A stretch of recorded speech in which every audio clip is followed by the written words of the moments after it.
si on peut demander le GDP France, on peut faire GDP France United States, on va comparer les deux, ça fait des calculs. On peut en particulier faire GDP divided by population France, ça vous donne le... D'ailleurs, il y a un truc intéressant à propos de ça, c'est que dans le State of the Union d'Obama, je le regardais, et Obama a dit que les États-Unis étaient le premier, le produit avec la plus haute productivité. Alors, je ne voulais pas le croire. Alors, donc, j'ai fait GDP divided population by countries, et les États-Unis sont numéro 19. Alors, je me suis dit, bon, il n'est probablement pas menti quand même, donc quelque part, il devait y avoir une information qui dit ça, j'ai commencé à chercher. Il se trouve qu'il y a, bon, alors le GDP par population, divisé par population, c'est donc le revenu par habitant, mais il se trouve qu'on n'est pas obligé de compter tous les habitants, on pourrait compter les travailleurs. Quand on fait GDP divided by workers, là, les US sont 16e, ou 13e. Mais si on fait GDP divided by worker et qu'on ne met pas d'S, c'est encore un sens différent en économie.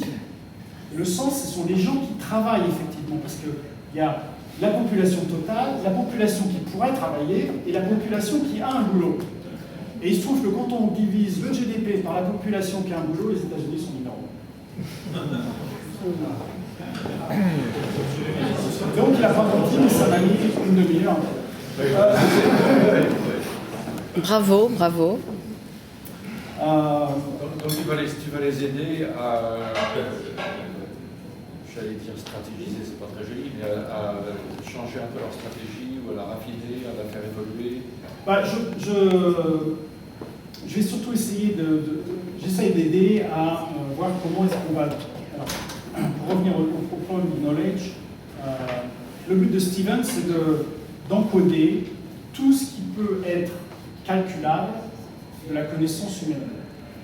Et il y a un processus pour faire ça qui est assez intéressant, c'est de prendre un domaine particulier et de prendre, dans ce domaine-là, de prendre un expert. Et il y a à peu près 3 éléments importants. Le premier, c'est l'acquisition des données elles-mêmes.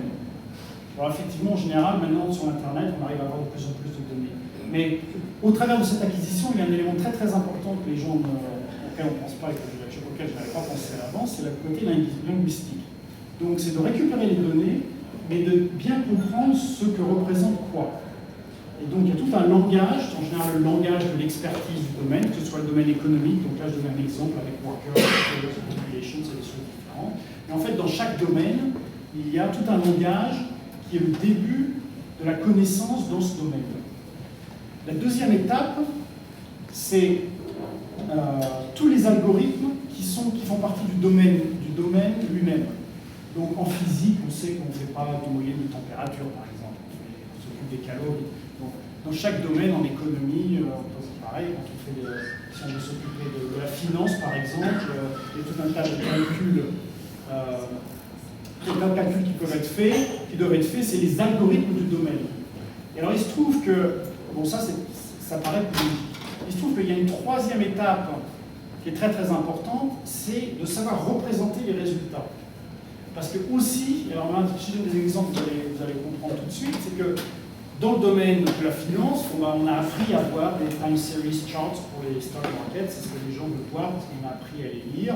Et si vous voulez savoir où sont les satellites autour de la planète, et bien en fait on va montrer une carte du monde et puis on dessine les orbites que NASA dessine. Donc dans chaque domaine, de savoir calculer ça ne suffit pas, il faut aussi savoir représenter les résultats.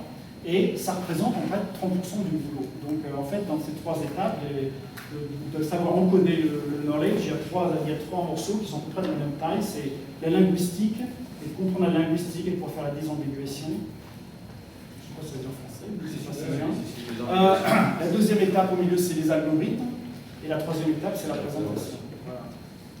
Et donc le but de tout faire. Donc, à l'heure actuelle, ce que j'essaye de faire, c'est d'aider à trouver plus d'argent, d'avoir plus de deals avec les sociétés, de manière à ce qu'on puisse accélérer cette démocratisation du knowledge qu'on essaye de faire, parce que c'est des personnes, donc c'est des centaines de personnes qui prennent les données et puis qui essayent de les encoder.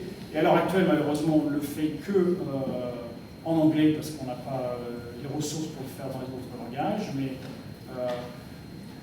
on a calculé en gros que ça nous coûterait 5 millions de dollars pour pouvoir faire simplement la version chinoise, par exemple, ou la version japonaise. La version française, ça coûterait probablement plus 4 millions. Donc c'est parce qu'il y a moins de difficultés au niveau linguistique de comparer l'anglais et le français. Parce que dans chaque langage, il va falloir revérifier la linguistique des domaines, de manière à... On a des choses qui peuvent être ambiguës en anglais, mais qui ne sont peut-être pas ambiguës en français, et c'est ça, il faut qu'on puisse les comparer. Alors, donc, on a pour 20 ans, là. On va accélérer.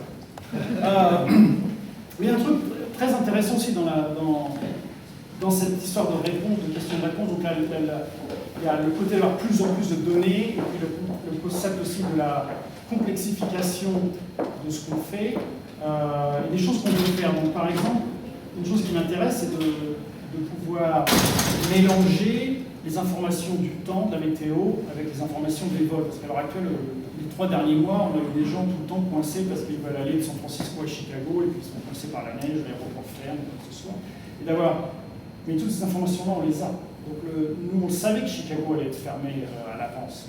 Wolfram Alpha le savait, on n'a pas encore connecté les prévisions de vol, mais ce qu'on veut faire, c'est que Wolfram Alpha, les gens qui l'utilisent recevoir un email leur disant voilà, on sait que vous allez prendre cet avion-là, mais vous avez probablement 4 heures pour reprendre un nouveau billet parce que Chicago sera fermé, vous n'allez jamais arriver sur ce vol. Donc ça, c'est l'expertise humaine, mais qu'on est à la limite de pouvoir avoir correctement encodé dans le système et qui va avoir un impact intéressant. Donc moi, je kitesurf, et quand on part en vacances, je passe une journée à trouver où est-ce qu'il va y avoir plus de vent, parce que pour trouver dans les systèmes de voyage à l'heure actuelle, il n'y a pas de test pour dire est-ce que le vent va être supérieur à 25 nœuds pendant les 15 jours à venir. Donc ça, c'est aussi quelque chose d'ici la fin de l'année, on l'aura. Mais c'est plein de... De la même manière que Mathematica, quand il résout les équations, peut donner les étapes intermédiaires, parce que c'est quelque chose que les gens veulent voir pour pouvoir vérifier, pour comprendre ce qui s'est passé, eh bien, quand Wolfram Alpha répond à une question, il y a toutes ces étapes intermédiaires de savoir qu'est-ce qui a été compris, comment ça a été compris, quelle est la désambiguation, parce que New York, ça peut être New York City, ça peut être New York State, et puis si vous êtes dans un autre état, ça peut être la petite ville locale qui s'appelle New York, et donc pouvoir savoir dans quel cas on est. Et en particulier, quand Wolfram Alpha répond à une question, il prend en compte l'heure, il prend en compte l'adresse IP, où est-ce qu'elle est, et les réponses ne sont pas forcément les mêmes en fonction de où vous posez la question. L'exemple typique qu'on utilise, c'est donc si vous tapez ISS dans Wolfram Alpha, ça va vous donner International Space Station, et donc ça va prendre les données de la NASA d'il y a 15 minutes, qui sont les données orbitales, ça va calculer où est la Space Station exactement à l'heure actuelle, et si elle est dans le ciel, ça va vous donner un dessin du ciel et vous dire où est-ce qu'elle est. Et si elle n'est pas dans le ciel, ça va dire voilà où vous êtes. La prochaine fois que la Space Station va se lever de l'horizon, c'est à telle heure, tel jour. En général, elle arrive tous les jours.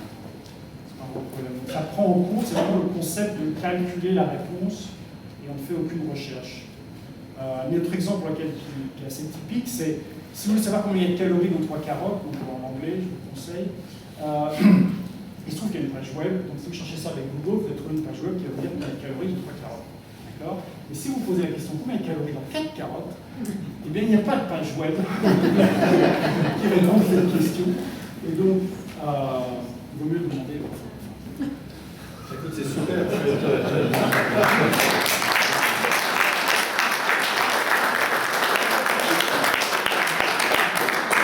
Comme c'est la coutume, je te livre aux questions de l'auditoire. Donc merci d'avoir commencé, monsieur. De Wolfram Alpha ? Eh bien, il y en a plusieurs. Le plus simple, c'est les engins de recherche comme Bing, etc. Donc on a un deal avec Bing. Bing qui nous pose autant de questions qu'ils veulent et puis redonne au truc. Donc c'est du middleware. Dans le search engine, on est un middleware. Et sur les téléphones, on a des applications.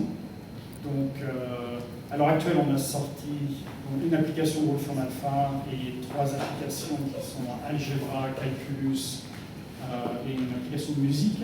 Et cette année, on va sortir à peu près une centaine d'applications sur l'iPhone, Android et d'autres plateformes.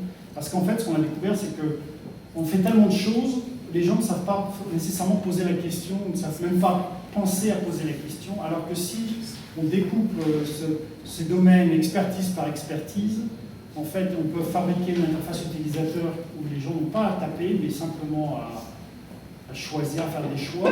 Et donc, on va fournir ces systèmes de réponse pour chaque application. Donc, il y en aura évidemment pour toutes les maths, la physique, tout ce qui est universitaire, mais aussi pour les professions, donc, pour les sysadmins, pour les nurses, pour tout ce qu'on peut calculer dans ces domaines-là, on va avoir une application pour chacun.